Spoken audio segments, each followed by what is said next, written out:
گلی کے اندر motor cycle کھڑی کر دیتا اور لوگ راستہ بلاک ہو گیا اور اس کے ماتھے پہ شکن بھی نہیں آ رہی اور یہ کہتا ہے کہ کوئی بات نہیں ہے، میرا حق ہے، 5 منٹ بعد میں آؤں گا. تو یہ پھر اس نے نماز کی روح کو نہیں سمجھا. نماز یہ چیزیں سکھاتی ہے. نماز رویوں میں خوبصورتی پیدا کرتی ہے، عمل میں جو ہے وہ جمال پیدا کرتی ہے، عادات میں، اخلاق میں، کردار میں ندرت، پاکیزگی، ستھرائی، عفت، یہ نماز کا عملی نتیجہ ہے. تو جب نماز یہ نتیجہ پیدا نہیں کر رہی تو پھر اس کا مطلب ہے کہ یہ نماز دکھاوے کی ہے. یہ ہو نہیں سکتا کہ کوئی نمازی ہو اور یہ چیزیں اس کے اندر پیدا نہ ہو. تو اس لیے جو ہمارے عمل ہیں، ہماری عادات ہیں، وہ ان چیزوں سے تبدیل ہوتی ہیں. حج کرنے سے چیزیں تبدیل ہوتی ہیں. تو اسی طرح بار بار آپ عمرہ کرتے ہیں تو آپ کے رویوں میں تبدیلی آئے گی، لیکن عمرہ کرنے کے باوجود، حج کرنے کے باوجود تبدیلی آنے کی بجائے الٹا طبیعت میں سختی آ جاتی ہے اور حاجی صاحب آ کے چھری اور تیز کر لیتے ہیں. تو پھر اس کا مطلب یہ ہے کہ انہوں نے چکر کاٹے ہیں، انہوں نے طواف نہیں کیا، انہوں نے حج کے مقصد کو نہیں جانا. تو یہ مقاصد تھے ان چیزوں کے. تو اب ذرا اس آیت کریمہ کو پھر دیکھ لیجئے. لیس البر ان تولوا وجوہکم قبل المشرق والمغرب. اصل نیکی یہ نہیں ہے کہ تم اپنے چہروں کو مشرق یا مغرب کی طرف کر دو. مخصوص علامتوں کا نام دین نہیں ہے کہ بس آپ ان کو اختیار کر کے کہو کہ یہ بس میرے لیے یہ کافی ہے اور اب میں جو مرضی کرتا رہوں، مجھے گارنٹی مل گئی ہے کہ میں دیندار ہوں، میں نے امامہ باندھ لیا ہے، میں نے داڑھی رکھ لی ہے، میں نے جبہ پہن لیا ہے، میں نے اس کے اوپر جبے کے اوپر ایک اور رومال جو ہے وہ گلے میں ڈال لیا ہے، میں نے مخصوص طرز کی ایک لاٹھی پکڑ لی ہے، تو اس سے میں شیخ بن گیا ہوں اور اس سے میں اللہ کا ولی بن گیا ہوں اور اس سے میں بہت اچھا مومن بن گیا ہوں. تو یہ محض علامات،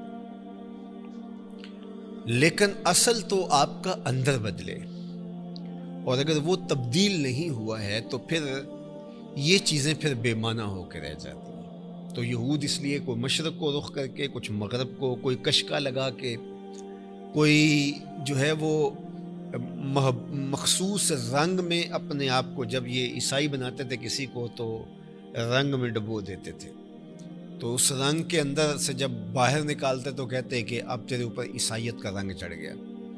تو اللہ تعالیٰ نے قرآن مجید میں سورہ البقرہ ہی پہلا پارہ ہے فرمایا صبغۃ اللہ ومن احسن من اللہ صبغہ. اصل رنگ تو اللہ کا رنگ ہے. رنگ تو وہ ہے کہ جو روح پہ چڑھے، رنگ تو وہ ہے جو عادات پہ چڑھے، رنگ تو وہ ہے جو رویوں پہ چڑھے. تمہاری گفتگو کے لہجوں پہ رنگ دکھائی دے، تمہارے طرز زندگی میں رنگ دکھائی دے، تمہارے انداز حیات میں رنگ دکھائی دے. رنگ کچا نہیں ہے جو نہائیں تو پھر وہ اتر جائے، بلکہ پکا رنگ جو عادات میں، رویوں میں، طرز زندگی میں، گفتگو میں، انداز تکلم میں چڑھا ہو. جو آندھی ہو، بارش ہو، موسم روز تبدیل ہو جائے لیکن وہ رنگ نہ اترے. کچا رنگ للاری والا تے چڑھدا لیندا ریندا، تے پکا رنگ میرے ماہی والا چڑھ جائے پھر نہیں لیندا. تو یہ پکا رنگ اگر چڑھ گیا تو وہ روح کو رنگ چڑھتا ہے. تو محض رنگ دے لینے سے، کپڑے رنگ لینے سے جو ہے وہ کوئی فرق نہیں پڑتا اگر دل رنگا نہیں گیا.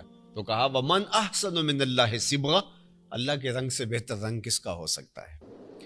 تو مخصوص عادات کو، مخصوص طرز کو، اللہ اکبر. حضرت داتا گنج بخش علی حجویری علیہ رحمہ کشف المعجوب کے اندر تصوف کی تعریف کرتے ہوئے بڑی خوبصورت ایک بات لکھی. لیست تصوف رسومن ولا علومن.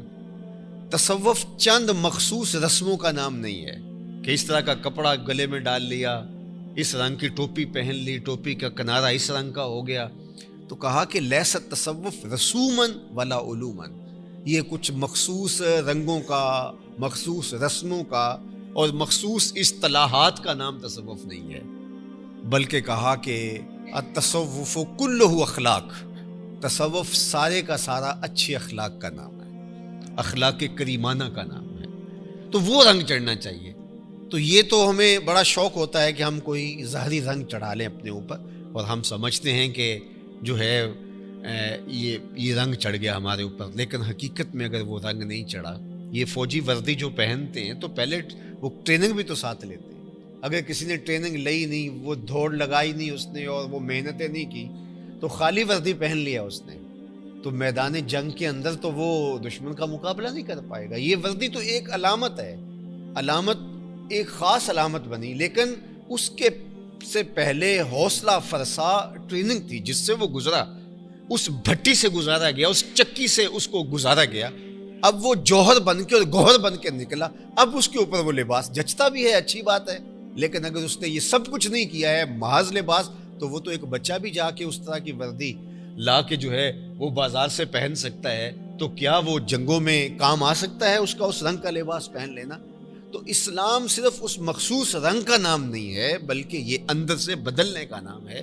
تو ارشاد فرمایا لیس البر ان تولوا وجوہکم قبل المشرق والمغرب، اپنے چہروں کو مغرب یا مشرق کی طرف پھیر لینے کا نام نیکی نہیں ہے، ولکن البر، نیکی ہے کیا؟ من آمن باللہ، جو اللہ پر ایمان لائے. اللہ پر ایمان لانے کا مطلب اللہ پر توکل، اللہ پر بھروسہ، اللہ کو حاکم اعلیٰ ماننا، اللہ کے صرف ماننا ہی نہیں، اللہ کی ماننا بھی، اس کی ہر بات کو حرف آخر سمجھنا، اس کے حکم کے آگے کسی کا حکم کوئی حیثیت نہ رکھتا ہو. اگر ان معنوں میں ہم اپنے رب کو مان چکے ہیں تو پھر یہ اللہ پر ایمان ہے. لیکن اگر صرف زبان سے کہہ دیا کہ ہم اللہ کو مانتے ہیں لیکن اس کی ایک نہیں مانی، تو پھر اس کو ماننا نہ ہوا.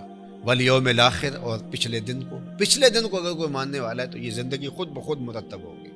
اسے پتہ ہے کہ ایک دن آنے والا ہے جس میں مجھے ایک ایک عمل کا حساب دینا ہے. اچھے برے اعمال کی جزا و سزا کے مرحلے کا دن ہے یوم آخر. اور اگر اسے یہ یقین ہے تو پھر اس کی یہ زندگی کبھی بھی غیر مرتب نہیں ہو سکتی. کسی کا حق غصب نہیں کر سکتا، کسی سے زیادتی نہیں کر سکتا، کسی کا مال ہڑپ نہیں کر سکتا، کسی سے ظلم نہیں کر سکتا. یہ کیسے ہو سکتا ہے؟ تو یہ اس کے ایمان کا نتیجہ ہے. والملائکۃ والکتاب والنبیین، فرشتوں پر ایمان کہ اللہ کی ایک مخلوق ہے اور یہ ہمارے کندھوں پر کرامن کاتبین ہمارے ایک ایک عمل کو لکھ رہے ہیں، اور ہم اللہ کے حضور پیش ہونے والے ہیں.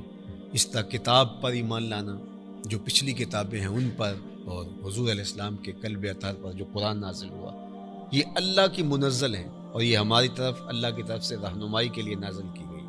تو جب یہ ہماری طرف ہمارے نام اللہ کا ایک میسج ہے تو پھر کس طرح اس کو ہم ترک کر سکتے ہیں؟ ہمارے نام کوئی خط آ جائے تو اتنی دیر تک چین نہیں آتا جب تک اس کو پڑھ نہیں لیتے. اور اگر وہ کسی ایسی زبان میں ہے جس زبان کو ہم نہیں پڑھ سکتے تو ایسے شخص کو ڈھونڈتے ہیں جو وہ زبان جانتا ہو، اور اس سے کہتے ہیں جناب یہ پڑھ کے سناؤ، مجھے پتہ تو چلے اس کے مندرجات کیا ہیں، اس کے اندر کیا ہے. تو یہ قرآن ہمارے رب کی طرف سے ہمارے نام پیغام ہے.